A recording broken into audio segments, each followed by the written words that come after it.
It's 8:10 on Radio National Breakfast, and more than 700,000 women in this country own their own business. You wouldn't know it, though, when you look at the leadership, perhaps, of Australia's peak business lobby groups. That's according to Yolanda Vega, anyway, who is the driving force behind the new Australian Women Chamber of Commerce and Industry. She's also its CEO. It describes itself as the first national chamber to represent business women in Australia. It's being launched today on this 100th anniversary of International Women's Day. Yolanda Vega, welcome to Breakfast. Good morning and thank you. It's an honour to be on your program, Fran. Yolanda, why did you decide to set up a National Women's Business Chamber? About 2 years ago, I was doing some research and I discovered that businesswomen in Australia had a very unbalanced national representation. I came up with the idea and discussed it with a variety of businesswomen, CEOs, international trade commissioners, and the majority told me to go ahead and encouraged me to move forward with the idea. As you've mentioned, the fact is that there are no women on the board of the Australian Chamber of Commerce and Industry, which represents more than 300,000 businesses in Australia. There are no female CEOs on any of the 7 national state chambers. There are no women on the board of the Business Council of Australia, and there are no women as chairs on any of the state chambers either.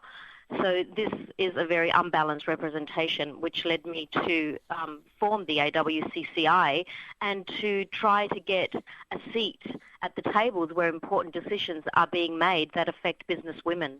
Just to set the record straight, there certainly was a woman CEO at the Business Council of Australia, yes, Katie Lay, in that position. But you said it there yourself, women need to get a seat at the table of these boards, these industry groups. Would that be a better mission than setting up your own? I mean, is it a good idea to separate women's businesses from the force of these other corporations? Well, if you look at who is on the board of the Australian Chamber of Commerce and Industry, you'll see that the majority of the people, the men on that board, represent the other national chambers. So the idea is not to work against them, but to work with all the other chambers and the ACCI and be able to put the voice of women at that particular table. Oh, I see. By having a women's Chamber of Commerce and Industry, you would automatically then be on the board of the national body. No, not automatically, but that is our intention. What would your priority be in terms of representation for these 700,000 women who own their business in Australia? What would you be offering them that you feel from the research you've done, the feedback you've had, they're not getting now? Well, the first thing we need to do, Fran, is actually do more research, and that's one of the main things that we need to instigate at the Australian Women's Chamber. We've spoken to a variety of universities, the Australian Bureau of Statistics, and the list goes on of the different bodies that are crying out for research to be done. The fact is that there is very little data available on women businesses and the intricacies. So unless we have the data, we can't move forward, and we don't know what the successes or the failures are in order to be able to learn from that and move forward. So is that your priority, getting research or promoting women's issues or promoting business issues to women, or what is your priority? The 3 priorities is 1, to promote trade and commerce within business women. We have to get the exports up. Austrade will tell you that they have also dropped over the last few years. We need to instigate research, and we need to advocate for women business to be able to grow in this environment. And what's involved in that, advocated for women's businesses particularly to grow in this environment, as against businesses generally? Well, there's a variety of different issues that we need to address, but the reality is that if we eliminate the wide gender gap, for example, if you look at the figures that came out at NATSEM last year, the National Centre for Social and Economic Monitoring, they're stating that the wage gap is worth around $93 billion to our economy. If you look at the statistics at the Australian Bureau of Statistics, you will see that even though women and men run their own businesses, the wage gap there, or the earnings gap, or the revenue is still very different. In some businesses, the difference is as much as 50%.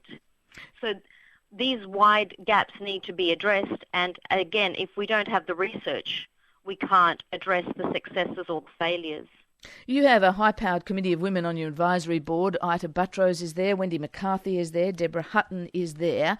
What's your view in terms of Australia's representation of Australian women on boards and as CEOs of this country? We know the numbers, we've been talking about it this morning, are woefully low. Do you and your organisation, would you be supporting quotas for women in these senior executive positions and on boards?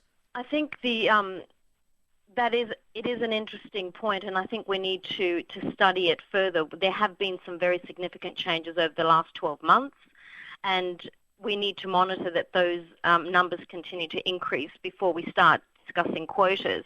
However, we have seen in other European countries that when quotas are introduced, the figures change quite dramatically, and research coming out of Europe and the UK and the US says and confirms that women on top actually have a very significant influence on the bottom line. So the more women you see on boards, the better the bottom line, the higher the revenue, the higher the turnover, the higher the profits. In recent days, we've seen 40 prominent women in business and academia sign an open letter to the federal parliament urging a rise in the compulsory superannuation levy from 9% to 12%, quote, to help close the gender gap in retirement savings. Would you support that push? Because, of course, many small business owners are already saying the last thing they need right now is to have higher super contributions for their staff. It's perhaps a vexed issue for a chamber like yours. I think the issue needs to be further investigated, and again, we need to discuss it, because the reality is, as you've said, Fran, that small business can't instantly go from 9% to 12%. I mean, that's just a little bit over the top. What we need to do is look at other issues, such as there is currently $1.23 trillion sitting in a bank somewhere or in a box somewhere. We don't really know where this is, the superannuation fund. So where is this money going? Why isn't it being invested? And why is it that women, when they leave the workforce, aren't being compensated for that in some way? So the easy solution is, yes, okay, well, let's increase it. But the reality is that we need to look at the problems before we can come up with a solution. All right, Yolanda, look, thank you very much for joining us. Good luck with the venture and happy International Women's Day. Thank you. Same to you, Fran. Yolanda Vega is the founder and chief executive of the Australian Women's Chamber of Commerce and Industry, which is being launched today. Not with a morning tea, I'm assured. It's on this International Women's Day. Their website, if you are interested, is awcci.org.au. awcci.org.au. It's 8:18.